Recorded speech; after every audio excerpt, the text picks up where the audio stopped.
Salut et bienvenue sur RIM Robotique. Nous espérons que vous vous amuserez dans cette vidéo.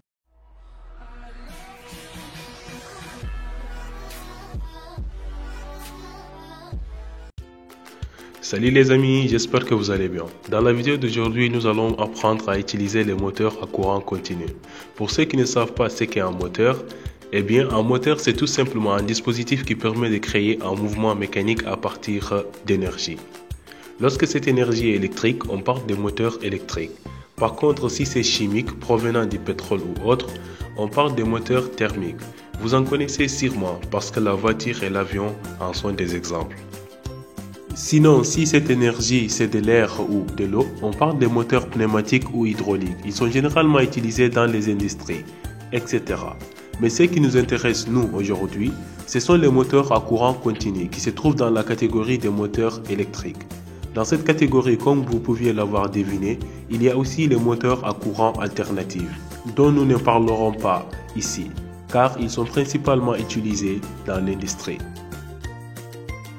Les moteurs sont des composants dits d'électronique de puissance. Je m'explique. Jusqu'ici, nous avons alimenté tous nos composants directement à partir de l'Arduino avec une tension de 5 volts.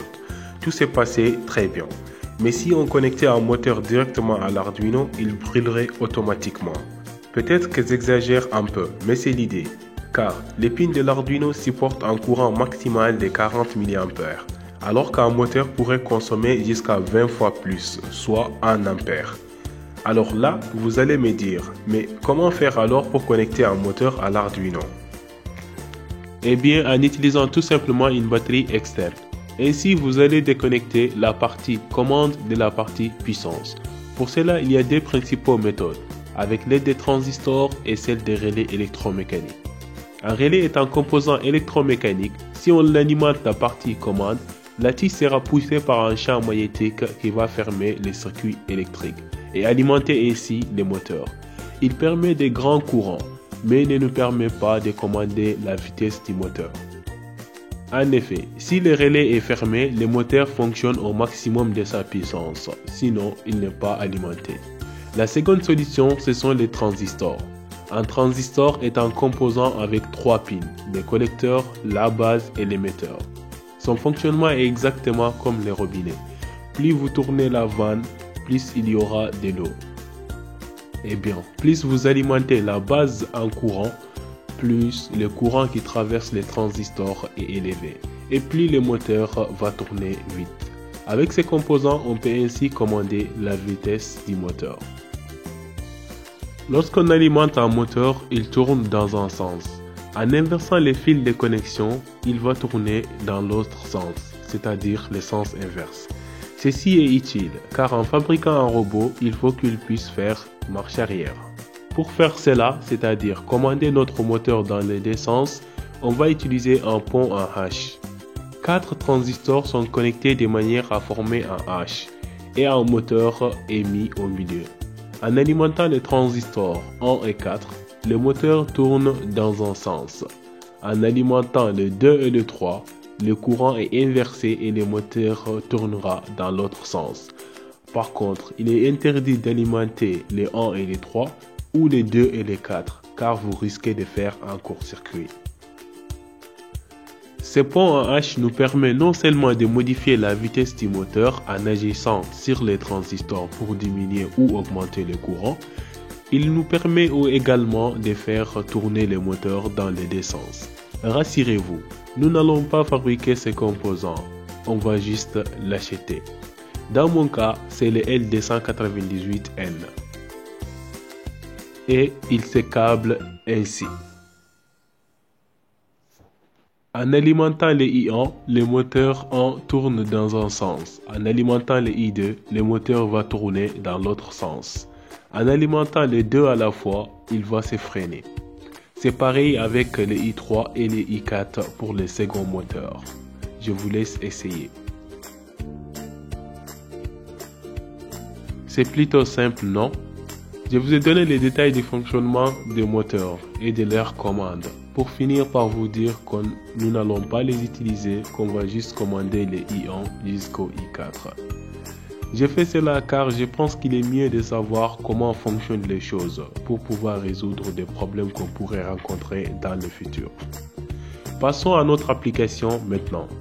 Dans l'application du jour, nous allons diminuer progressivement la vitesse de rotation d'un moteur et lui faire changer de sens de rotation en utilisant un bouton poussoir. Vous êtes prêts? Passons maintenant au code. Afin de rendre notre code propre et lisible, nous allons définir nos entrées-sorties comme des constantes.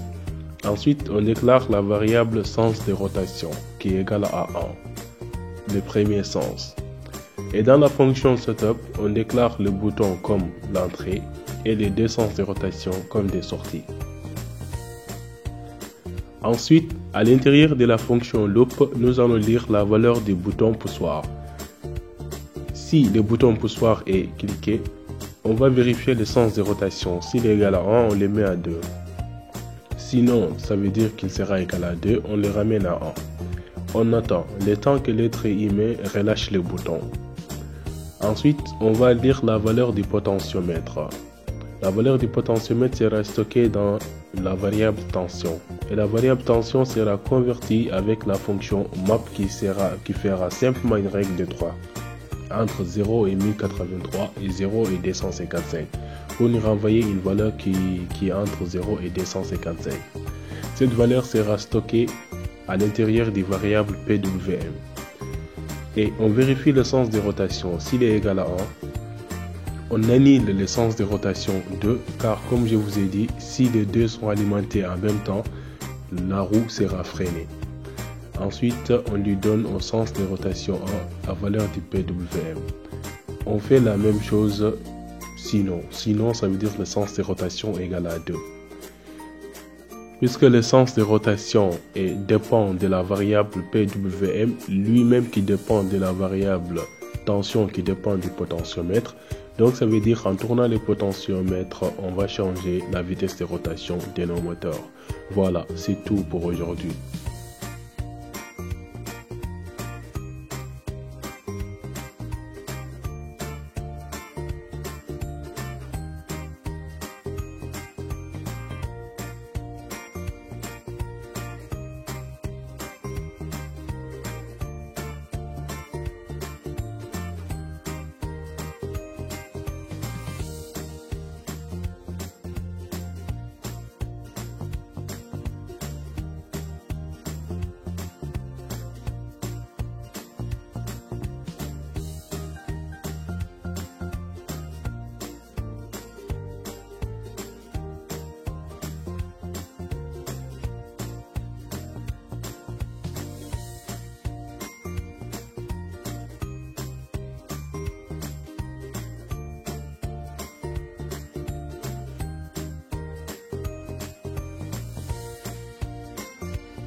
J'espère que cette vidéo vous a été utile. Si c'est le cas, n'oubliez pas de la liker et de vous abonner. Et surtout, cette vidéo est très importante pour la prochaine qui portera sur la création d'un robot. Sur ce, je vous dis à plus et portez-vous bien. Ciao!